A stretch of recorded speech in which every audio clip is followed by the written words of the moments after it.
dating PIDEA agent Jonathan Morales sa pagdinig ng Senado sa PIDEA leaks.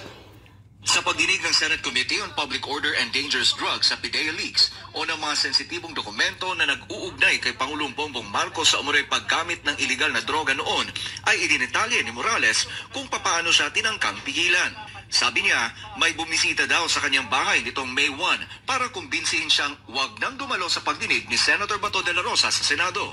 10:30 anya ng umaga ay nagtungo sa kanyang bahay ang isang Romy Enriquez. Sinabihan daw siya ni Enriquez na gusto siyang kausapin ng isang Eric Santiago ng Napolcom sa pamamagitan ng video call. Kasama anya sa video call ang isang James Kumar yan, ang at si First mukha Lady ng dalawang Lisa demonyo. Araneta Marcos. James Kumar at Lisa Butod. Sinabihan ko yan to si Kuya Jonathan na wag nang kasi nag-uumpugan yung Duterte at saka Marcos, baka madamay siya. Sinabihan ko yan. Yan po yung word ni Romy Enriquez doon sa CCTV.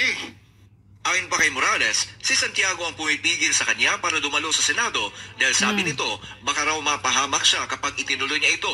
Sabi pa raw ni Santiago, gusto raw nilang tulungan si Morales. Ngayon, yung si Picoy o si Eric Santiago, napaka-insisting na. Na hindi, sabi niya, ano natin yan, kaya tulungan natin yan. Tulungan natin yan kasi wala papatayin yan.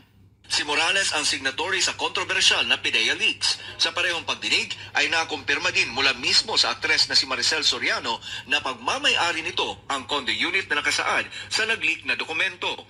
Si Soriano ang isa sa mga personalidad na nabanggit sa dokumento na kasama ni Bongbong Marcos noon na umunoy gumagamit ng cocaine. Hinamon naman ni Morales si Senator Bato na imbitahan si dating Pangulong Rodrigo Duterte para anya mapatotohanan ang mga sinasabi nito sa pagdinig.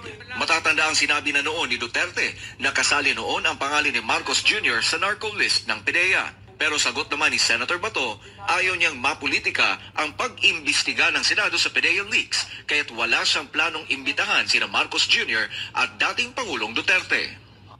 Mula dito